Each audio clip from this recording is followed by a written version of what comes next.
Bumi bertuah gayung bersambut, seribu ruah salam disebut. Assalamualaikum warahmatullahi wabarakatuh. Halo, apa kabar? Kali ini kita akan belajar berkaitan dengan materi menelaah pola, struktur, dan kaidah kebahasaan iklan. Pada materi kali ini kita akan belajar beberapa hal yaitu pola-pola penyajian iklan, struktur teks iklan, dan kaidah kebahasaan teks iklan. Kita masuk pada bagian yang pertama, pola-pola penyajian iklan.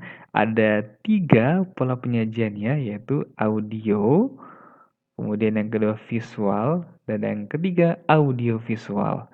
Kalau audio itu adalah pola penyajian iklan berupa suara saja. Jadi audio berkaitan dengan suara. Kita hanya dapat mendengarkan saja iklan tersebut. Contohnya kalau kita mendengarkan iklan di radio ya. Ginger, kemasan kaleng siap minum, serbuk effervescent, dan ada yang sugar free loh.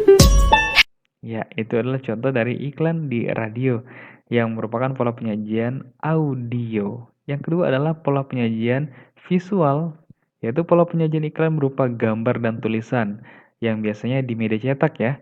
Jadi, gambar dan tulisan yang dapat kita lihat. Visual, jadi berkaitan dengan penglihatan. Nah, contoh di sini ya.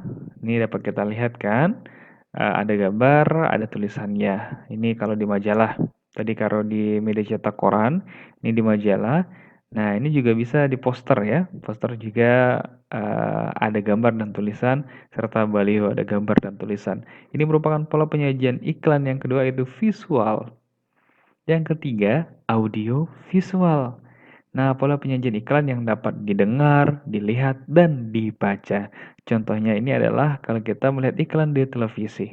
Floridina Florida Orange dengan Fall Protection System, bulir lebih utuh, lebih banyak. Ya, itu adalah contoh dari audiovisual. Lengkap, dapat didengar, dapat dilihat, dan dapat dibaca. Ada tulisannya, ada gambarnya, nah ada yang bergerak, ada suaranya. Baik, itu adalah pola-pola penyajian iklan ada 3, ada audio, ada visual, dan audio visual. Baik, kita akan masuk pada bagian yang kedua yaitu struktur teks iklan. Nah, struktur teks iklan merupakan susunan pembangun teks iklan. Ada contoh iklan di sini. Nah, kita lihat bagian yang pertama adalah judul.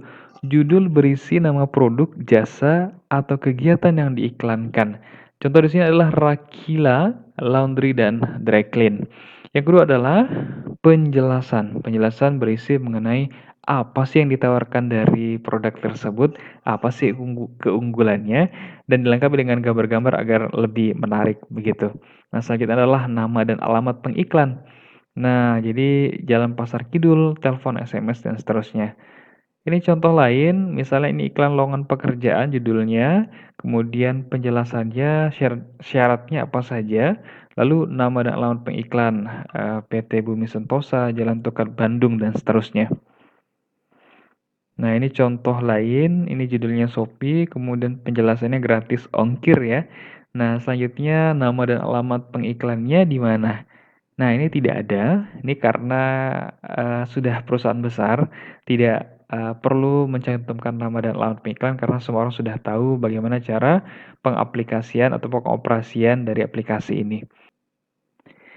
Ya, kita masuk pada bagian yang ketiga yaitu kaidah kebahasaan teks iklan. Dalam teks iklan, nah kita juga bisa menganalisis bahasanya, ada bahasa-bahasa apa saja sih dalam iklan tersebut.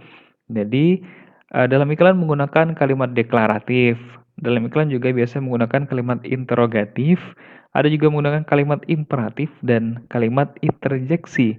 Kita lihat satu persatu ya. Nah, kalimat deklaratif itu adalah kalimat berita atau informasi. Contohnya nih ya, kini lebih super cepat, plus konten super hebat, diskon 50%. Nah, ini adalah kalimat-kalimat berita atau informasi, atau kalimat deklaratif. Kita lihat contoh berikutnya di kalimat interrogatif. Kalimat interrogatif itu adalah kalimat pertanyaan. Ada kata kalimat tanya di sini ya. Jadi contohnya adalah ada yang lebih murah. Nah, tanda tanya. Nah, ini adalah kalimat interrogatif atau kalimat pertanyaan.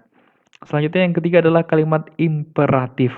Kalimat imperatif adalah kalimat perintah. Nah, stop, jangan. Ini kan adalah kalimat perintah. Stop, jangan pulang kampung. Jadi dalam iklan juga biasanya menggunakan kalimat perintah begitu atau kalimat imperatif. Dan yang terakhir adalah kalimat interjeksi atau kalimat seruan. Ada tanda seru di sini. Gratis ongkir. Nah, ini seruan. Ayo gratis ongkir. Beli semua di Shopee. Nah, gitu. Atau baru. Nah, ini adalah merupakan kalimat interjeksi atau kalimat seruan. Iya, demikian yang dapat saya sampaikan berkaitan dengan materi ini. Semoga bermanfaat dan saya akhiri walakum di balik pintu. Assalamualaikum warahmatullahi wabarakatuh. Sampai jumpa.